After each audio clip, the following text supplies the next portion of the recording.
thought it couldn't get any better. Here we go. Outstanding! He's down just like that. He is out stiff. I want my title. Guy can do that to anybody that he catches on the chin. One fight at a time until I get back to the belt. Somebody's gonna get knocked out, partner. UFC 115, Liddell versus Franklin. Outstanding! He is out stiff.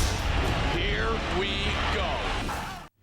UFC 115 this weekend in Vancouver. I know everybody's pretty psyched for that. And our next guest, well, he doesn't get busy until August at UFC 117 when he's going for the middleweight championship against Anderson Silva. Chael Sonnen joining us now. How are you, man? Awesome. I'm used to saying us. It's just me. Usually I have a beautiful co-host with me, but you're stuck with me today. We're stuck with each other, man. Good, fair enough. You're in town to watch this. Do you often go to the fights? Like, do you enjoy watching the other fights? I love watching the other fights. You know, I got into this purely as a fan. Yeah. I saw it on TV, and I was a younger guy. I was in high school. I think my sophomore year is the first time I saw it, and I got so captivated and really enjoyed the sport. So I love going to them. I've only had the pleasure of seeing about 3 or 4 of them live. Yeah.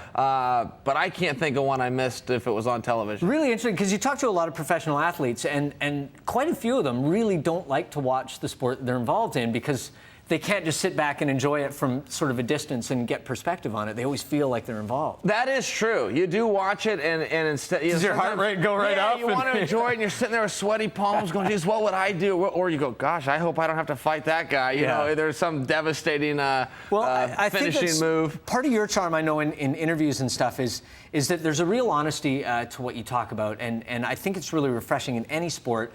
And, you know, when you were, I think it was the Marquardt fight, your last one, and both before the fight and after the fight, you know, you weren't talking about enjoyment, you weren't talking about anything else, you were talking about, you know, you don't want to get your ass kicked before the fight, and then after, well, I almost got choked out a couple times. What's your mindset before a fight? Well, the mindset before a fight is you're just getting ready to do the best that you can. You can't think about your opponent. I'll tell you something that always happens on fight day. Everybody will ask you, are you ready? Right. Everybody. My mother asked me that. My friends asked me that. UFC people text you. The guy driving the cab asked me, that's the question, are you ready? And the truth is, you're never ready. It's just your turn. Yeah. Eventually, your music hits those speakers, and you got to make that walk. And there's never a time when I don't think, boy, I wish I had another hour. I wish not quite warmed up enough. Are there words enough to describe that walk? I mean, are you getting psyched up, or you know, is there energy, or is there just, you know, that nervousness? What is it when you're actually walking into the arena? Well, I'll tell you, the sport is not fun. And a lot of people say, I'm ready to go have some fun. It's fun out there. It is not fun, but that walk is something else. I wouldn't trade it. I train every day, twice a day, to make that 15-second walk into an arena full of people and make that 15-second walk out. And sometimes you're walking out with your hands up, and sometimes your head's down, and you're thinking, oh, geez, I got to get out of here. Well, I think this is the beauty of the sport that you're involved in, and what's really captured people's imagination is that there's an uncertainty to it and an unpredictability that I don't think you find in a lot of sports. You know, fights can turn so quickly in what you do. How do you control that? Is there a way to control that, or do you just have to kind of roll with it as it's going? That's the best part about it, in my opinion. You know, take a football game or really any sports game. Yeah, you've got a pretty good idea. Well, and they'll always post the score. You know exactly where you stand. You know how much time's left. You know who's ahead. You know when you can afford to give up a play or shut down a little bit. It's not like that in this sport. You can make up a 20-point spread with one shot, so to speak. Real quick spot. There's no point in posting scores because they really don't matter if that shot or that hold or that move lands. But that's what I tune in for, and that's why I don't ever tune out. You never look away from a match. Well, you know, let's bring up the last UFC, for example. There's a unbelievable. I know exactly what you're going to say. Russo versus Duffy. I think that might be the only shot he landed. That might be the only shot he threw. Joe Rogan had one of the greatest lines. He said, I've seen 10,000 fights. I've never seen anything like that. And that's the beauty. I mean, in that one moment, that's the beauty of it. It can all change. Yeah. And that's what dreams are made of. Well, and so when you're in the fight, I mean, obviously you come into a fight with a plan. Like, you're fighting Silva, you study him, you come up with a plan. How much flexibility do you have to have within that? Like, let's take the Marquardt fight, your last one, as an example. You know, I heard you in the post talking about you were a little bit surprised about how the fight actually unfolded. Yeah, well, and Nate was interesting. I'd worked out with him. He'd been up to the gym. We trained together for a week. I had a pretty good feel for where I had some strengths and some weaknesses, and it was just the opposite. My weaknesses were my strengths were my weaknesses. Everything fell apart in that fight.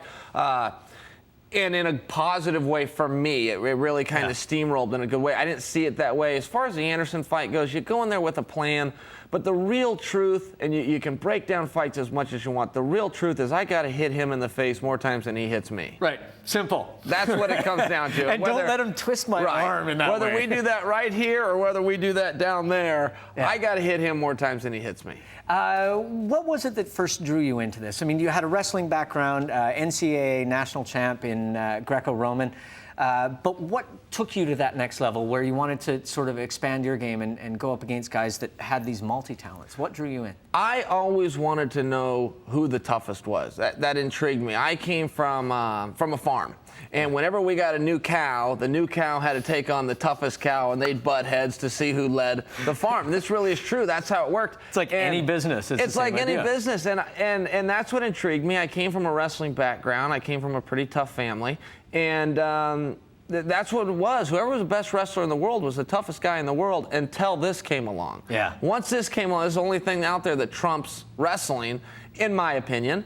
And so I thought, geez, I gotta transform into this. If I win an Olympic gold medal in wrestling, I'm still not the toughest guy unless I win the UFC. Well, and I think that's what's really sort of captured people with it, because it's easy to see the surface of it. The brutality and it can be a shockingly violent sport, but the training that goes into it, the ability to change a game plan halfway through, momentum, all these things.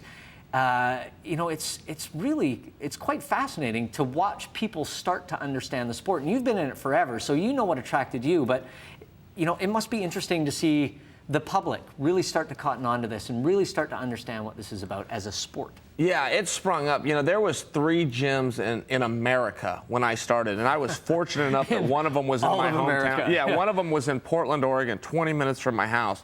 And all America, 3 gyms. Now, we have 11 gyms in my city alone.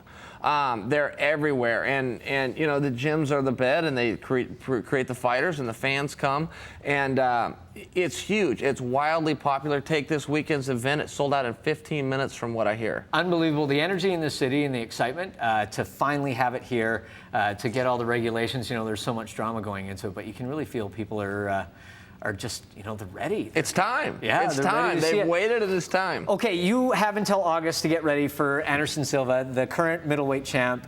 He has been on a tear, obviously, for quite a while. What do you think? I don't know. Well, he's awesome. He brings a lot of skills to the table, and he's got so many different tools. I don't have that many tools. I've got a few things, and I do them really well, and that's got me to be the #1 contender. And he's got so many different ways to score and be effective and finish matches. So there's a lot to deal with there. But at the end of the day, you don't get to choose. My country, America, is at war. Yeah. Our soldiers on the battlefield don't get to say, you got too many tools. They got to find a way to win. They don't get to say, you're bigger than me, or I don't feel good, or I got a cold, see me next week. When it's go time, they got to step up and go. Yeah. I will never disrespect our soldiers by me not being ready to go because he's got a few more tools. Well, and you've always been a guy, regardless of what the fight is, and I think it was Dan Miller's, one of the best stories. They gave you 22 days warning for that fight. You had to drop 36 some odd pounds, whatever it was. You've never really said no. Yeah. And I don't know whether many guys can claim that in any sport. Yeah, well, that's true. In real life, you don't get those options. If somebody came into this studio right now and threatened us, you don't have those choices in real life. You know what? If that happens, you go first. Okay. I got you your go back. through the window. Yeah. Okay, I'll be over here, and you take care of that. But that really is a mentality. That really is how it works. If you say you're going to do something, when that day rolls around, whether you feel like it or not, you got to do it. And it's not just fighting. That's life in general. If you give your word, you got to follow through. Yeah. Well, I'll tell you right now what I'm looking forward to, and we're just about to wrap up. Is Anderson seems like he's become a bit of a. I don't want to disrespect him, but he's been messing about a little bit in his last few fights, and I'm really looking forward to you pressing the game on him and sort of forcing him to stand in there and really show what he's got and put his best effort forward. Yeah, no, absolutely. And that's what we'll both do. I got my skills, he's got his. The best man will win, and we'll live with the result. Cheers, man. Well, a pleasure to meet you. Same to me. I read coming in what a great guy you were, and you certainly proved that to me in the last little while. So thank you so much. Awesome. Thanks. Enjoy your weekend. Vancouver, UFC 115. We're going to take a break, and we're going to come back with more right after this.